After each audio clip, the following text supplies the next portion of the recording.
So I'm going to show you how to enable or disable the LED flashing for notifications on the Galaxy A17 5G.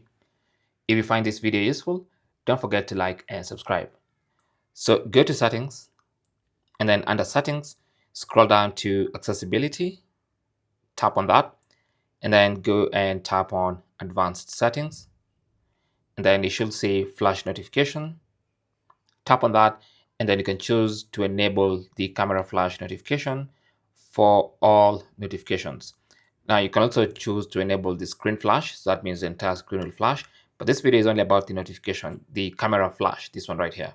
So you can also tap on it and then choose which apps you want to enable and disable this for.